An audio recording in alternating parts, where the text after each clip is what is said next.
Hi there. Welcome to How to Write Science Fiction That Doesn't Suck. I'm Rick Partlow, and I am, as you probably know if you have been following this video series, I am a military science fiction author with coming up on 59 books written. And I started this series to make kind of the craft equivalent of all the business podcasts and YouTube series that I'd seen on writing and the art of writing and the business of writing. And there's something that I've only addressed tangentially that I feel like I should talk to you guys about. And that is how to handle disappointment, and just as importantly, how to handle success. Okay, you guys probably have heard business, the writing business angle on how to handle success and failure.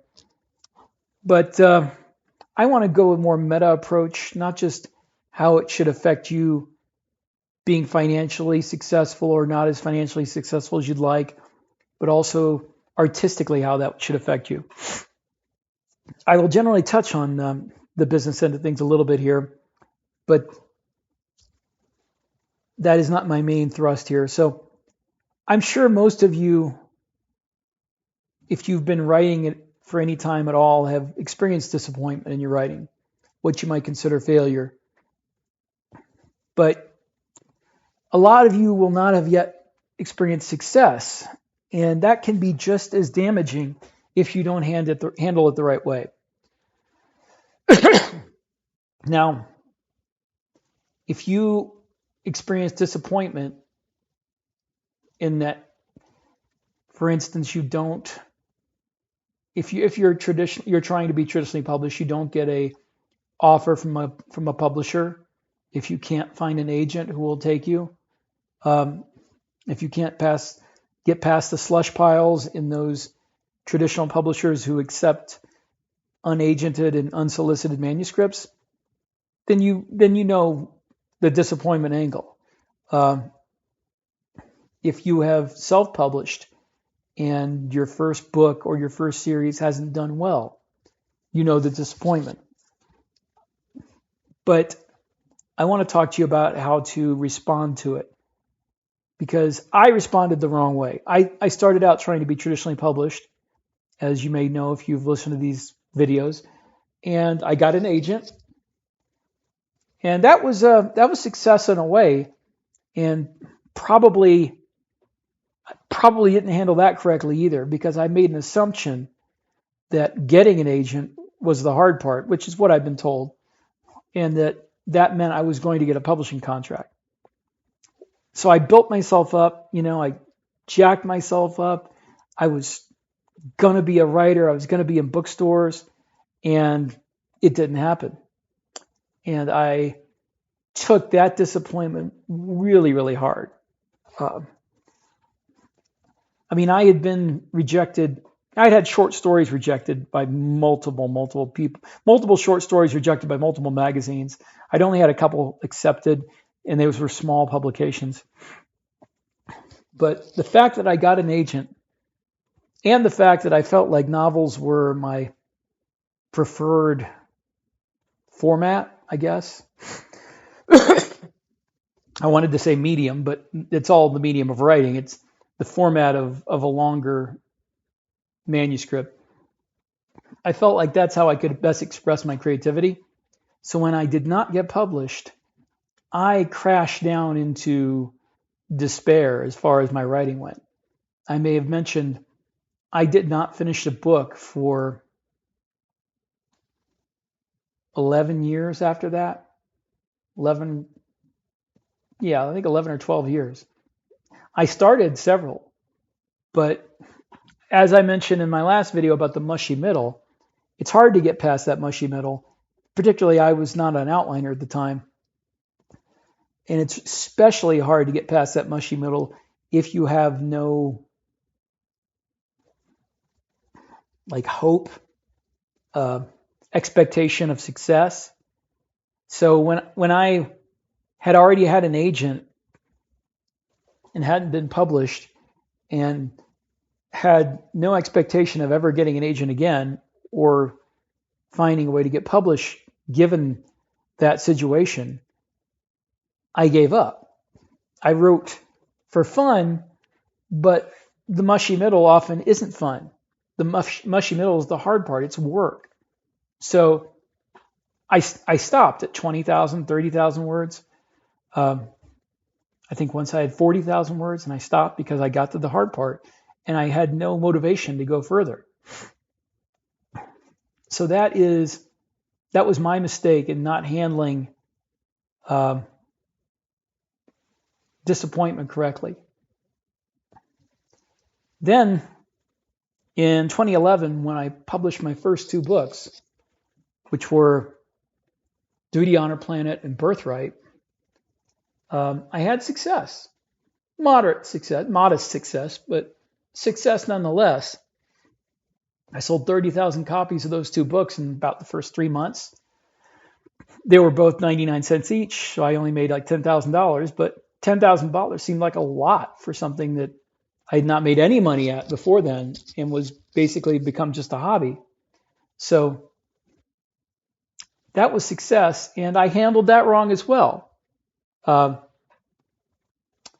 What I should have done was learn more about the self-publishing business and find out what kind of a release schedule I should be looking at. I should have tried to find out about better covers, better formatting, better blurbs. Didn't do any of that. Instead, I thought, well, I'll write another book, and I took over a year to write it because I was thinking, if I write a book a year, maybe I'll get $10,000 a year or $10,000 a book. It didn't work like that. You finish a book over a year after you put out your last one in that series. Those people are gone. That gravy train has passed on, left the station without you.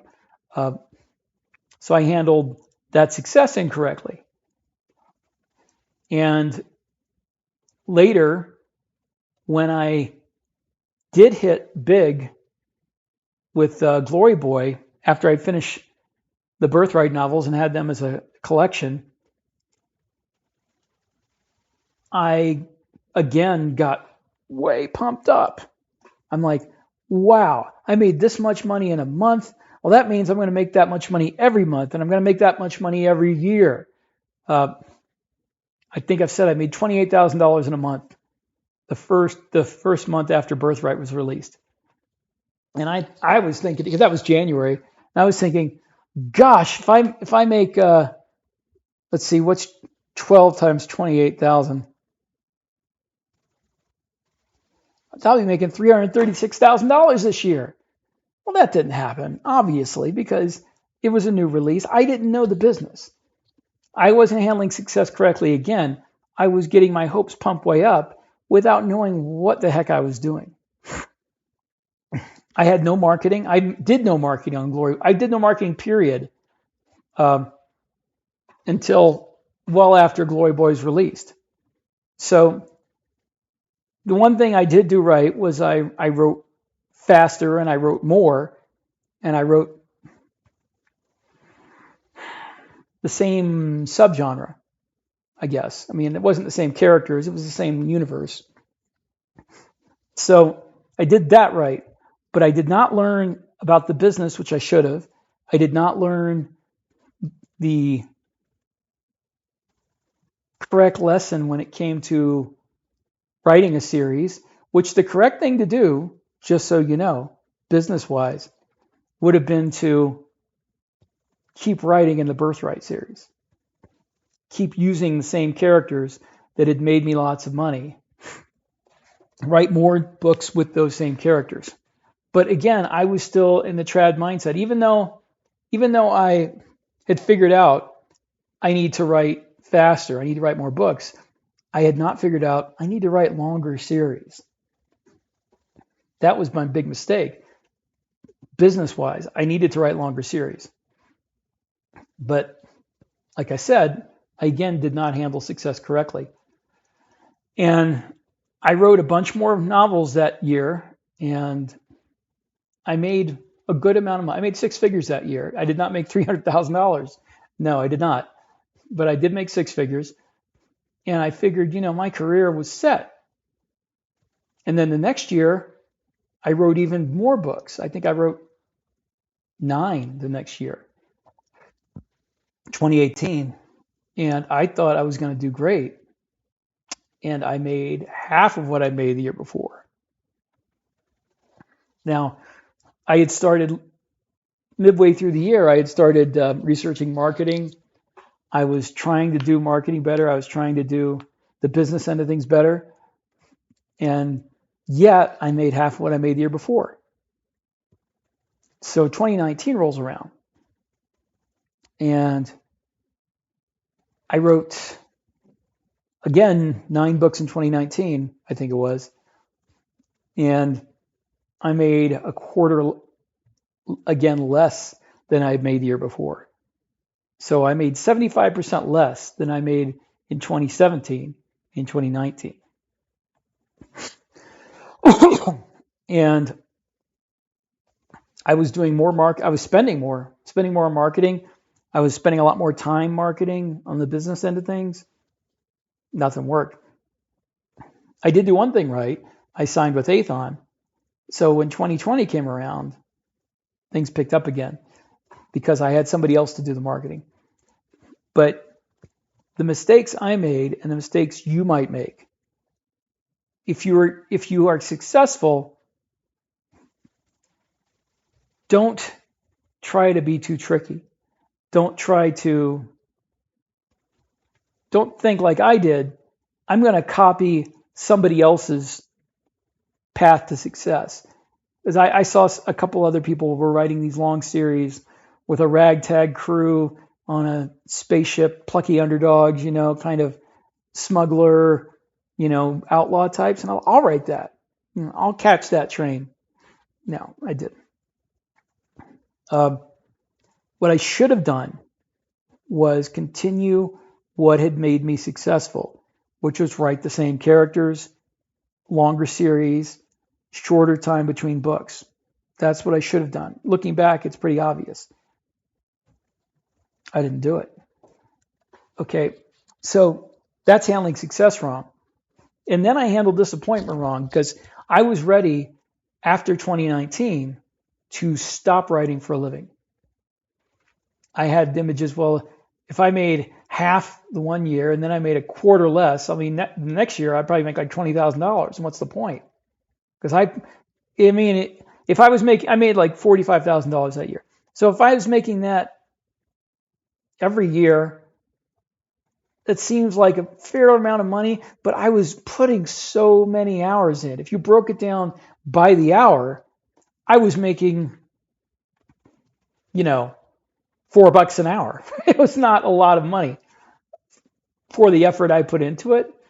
So I was like, I can't do this anymore. I have to stop. I have to, get another job, do something else with my life and just do this as a hobby again. My other choice was that I was going to think about paying somebody else to do my marketing, which would also have been a mistake because I've talked to people who've done it. And while there are people out there who are honest and competent, who you can get to do your marketing for you, by the time you figure in the money you're paying them, you're breaking even. So I could have spent, say the next year, I could have spent $20,000 on marketing and made, $60,000 the next year or $65,000. And it would have been making exactly what I made the year before net because I'd be paying the $20,000 out. So that did not make sense for me, and I figured that out quickly. But what I did find was I found Aethon Books, and I figured out what I need to do is have somebody who knows what they're doing market my books and give them a cut just like a traditional publisher, which they are a trad publisher really, but they're slightly different in that they don't distribute to bookstores, which at the time bothered me honestly, but it doesn't now because there are fewer and fewer bookstores. I was like, oh, I want to get my book in a bookstore. Well, not that many bookstores around. And Amazon is the biggest bookseller in the world. I mean, they sell more physical books than ebooks, but they sell the physical books. It's them. They are the biggest seller. So that doesn't bother me anymore. So that was me handling disappointment the wrong way. Now for you, financially, my advice, handle disappointment by taking a long, honest look at what you've done. And this is from the business side. And finding the spot where you made your mistake. Don't be afraid to ask other people to look at what you've done. I'd be cautious about paying other people to look at what you've done. But I mean, unless you know for sure that they know what they're talking about.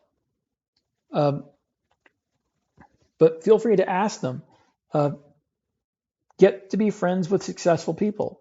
Ask them what you've done wrong financially, business-wise. That's how I would recommend handling the financial aspect of disappointment. And if you're successful, that's the other thing. My biggest takeaway for you is, one, don't assume that no matter what you do, you'll still be successful, because that's not true. Two, don't stop doing the thing that made you successful. Don't get a book that's a hit that's military science fiction and then decide, oh, I'm going to go into urban fantasy now and I'll still be successful because I was successful in military science. No, you won't. You aren't going to take those readers with you. So stick with what made you successful from a business point of view, unless you can handle not being successful again when you build your audience back up. Okay, now to get to the focus of this series, which is craft. Don't assume because you have a disappointment, because you got rejected by a publisher, because you could not sell your book or your series. Don't assume that your writing is bad. I mean, always try to improve, but don't assume that your writing is the problem. Don't assume you need to change your voice.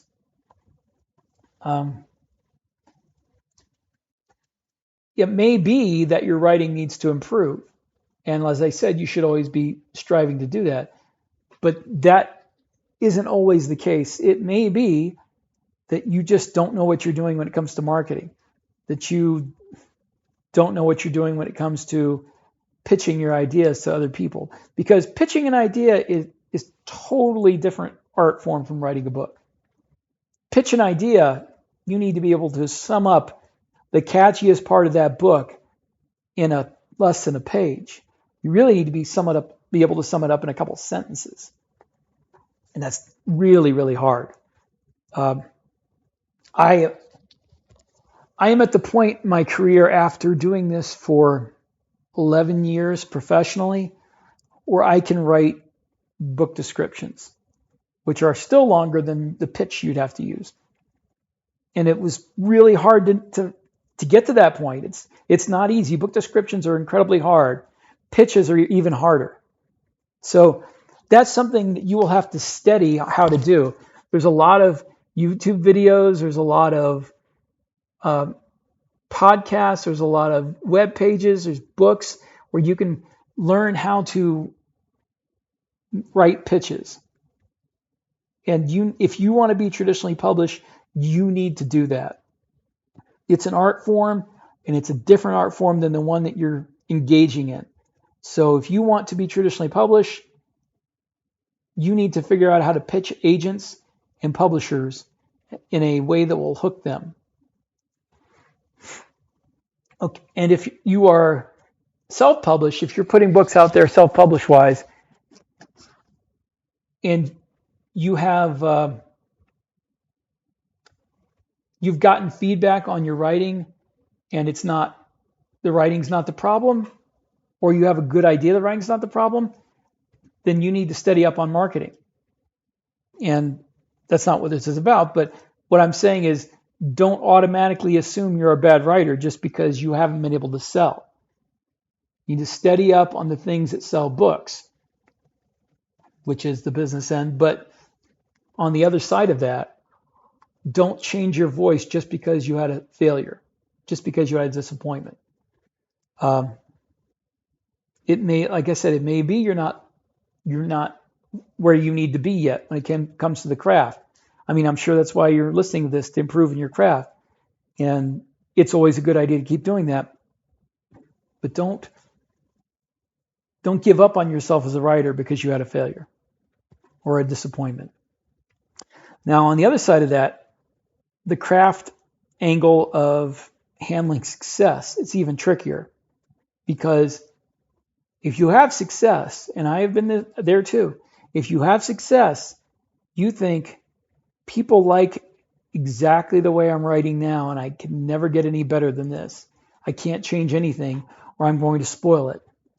That's also wrong. When I succeeded with Duty, Honor, Planet, and Birthright, I did not think I should change anything about the way I wrote them. But as the years went by, I came to understand that there were big weaknesses in my writing back then. And I did need to work on those, and I did need to get better. What I did not need to do was change my voice, but I needed to polish things. I needed to work on story construction. I needed to work on plot structure. I had character arcs pretty good. I had character interactions. I had dialogue pretty good, but my story structure was off. It wasn't. When I first started out, I wasn't trying to make the story like a 3-act or a 5-act story. I didn't know anything about that. I knew it instinctively from reading, just reading books. But now that I have a better idea of what that involves, I can write my synopsis, and then I can go back through and I can divide it into acts. And if there's a part of the synopsis that's a weakness that doesn't fit quite into any of the 3 or 5 acts, I can change that. I can do that before I even start the outline. So don't assume just because you've had success, however moderate or great it may be, that you can't improve on your craft. You can always improve on your craft. And don't think that, also, this is going to sound ironic coming from me, don't think you're an expert because you've had success. I am no expert. I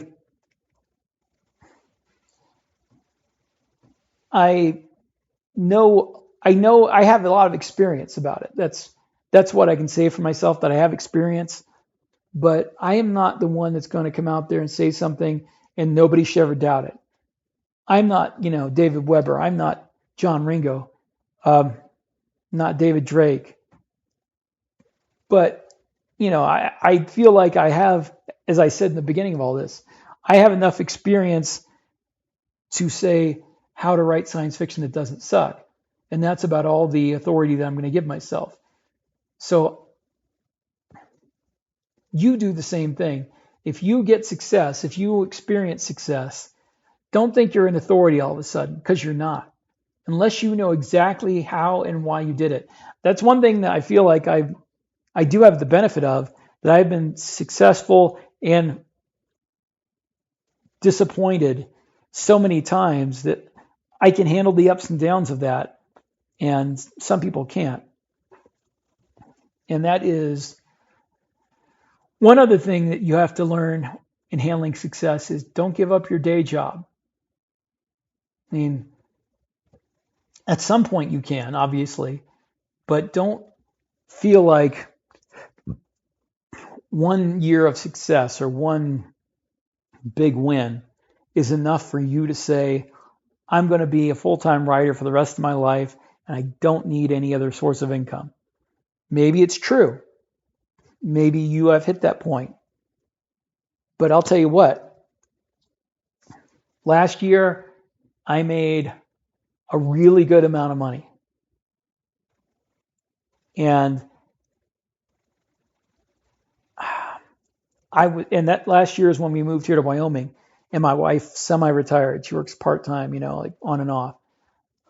And it was a really, really tough decision to do that.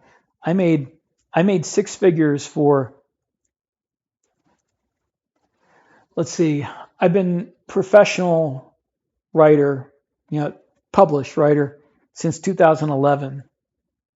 I've made six figures 2017, 2020, 2021, now 2022. So 4 years out of 11 years, I've made six figures. And this is 3 years in a row. So you would think that's a pretty good track record. And yet I was so hesitant to move. My wife had a good job. I had a job that I had been working that didn't pay a great amount, but it was steady. It was something that was always going to be in demand. And I was really hesitant to give all that up. And I did it because basically I'm in my mid 50s and, I had to seize the day. I had to do what I dreamed of doing or else I would never do it. I was taking a risk and I still am. If you are younger, if you have kids, if you have a family, don't give up your day job just because you've had 1 year of success. I had 3 years of what I would consider success in four out of 6. And it still took me so much deliberation to move here, to step away from the stability. So believe me when I say you do not want to assume that 1 year of success means you'll be successful for the rest of your life. That is not the case. I can't count the number of people that I remember hearing from who got a traditional book contract and they got their first series published or their first book published. They thought their career was set. They never had another one published. There are mainstream, well known.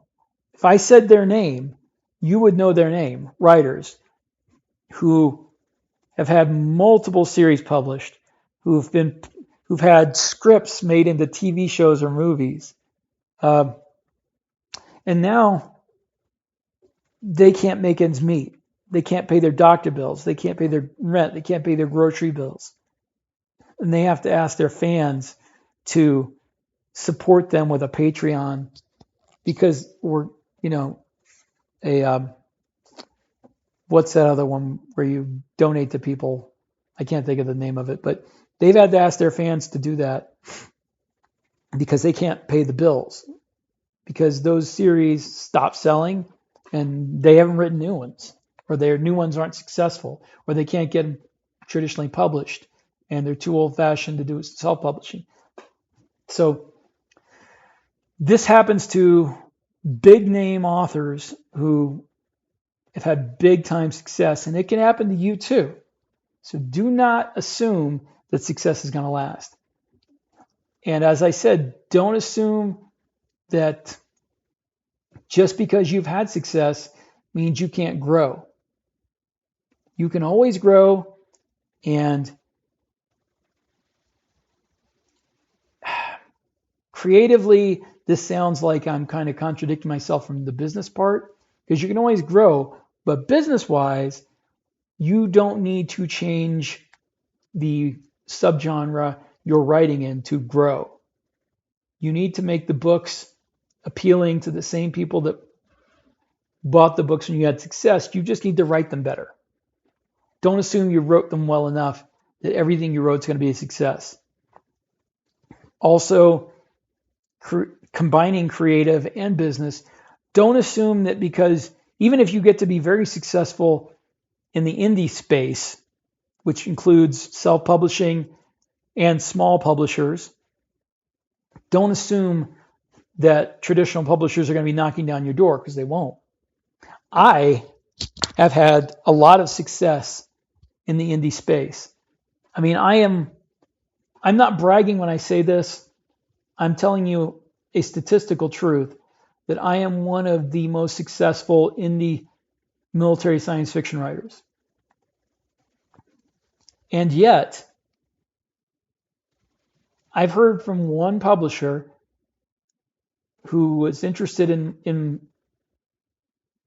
me writing something for them, and even they are like lollygagging and not they're not knocking down my door. They're like, oh yeah, we'd be interested in hearing some, but I'm holding my breath. It's not something you can count on. Just because you're successful as an indie does not mean that you're going to get traditionally published.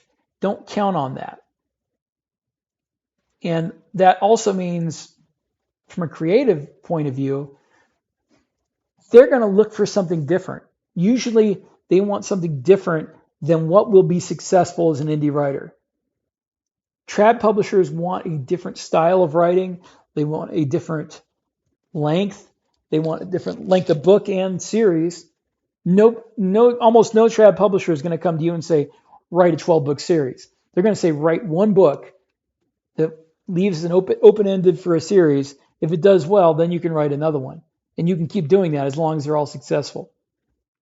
So in indie publishing, you need to write 3-book arcs or 4-book arcs. And the first 3 books are successful, you start writing another arc. And you keep doing that until people stop buying them. Now, from the creative point of view, you don't have to make all the books the same quality. You don't have to make all the books the same artistic level. If you grow, they can grow too. Just don't change your voice and keep writing about the same characters in the same universe. Now, it's different than what you would do as a traditional published author, but it's not, I guess I'm trying to say, it's not like a sellout of your artistic ability. You keep using your artistic ability, but you use it within the confines of the area you've been successful in. Okay, so I feel like I've gone into a little too much of the business end of things, but artistically, keep your voice, grow as an author, but don't grow out of what has made you successful. Don't try to imitate other people. Imitate what you have done that succeeded and make it grow. Feed into that growth. Don't try to plant a new crop over here when this one's growing. Grow this one, and if it grows wide enough, it'll go over there. But right now, just grow what's growing. Keep feeding it. Keep giving it the fertilizer. Keep working on it. Okay, I've done enough for now. I'm going to try to have one more video before the end of the year. It's like a year in review. And I'm almost done writing my 9th book of the year. I'm not going to get to 10, obviously, since I only got like 3 weeks left in the year. So I hope you guys are doing well, and I will see you next time.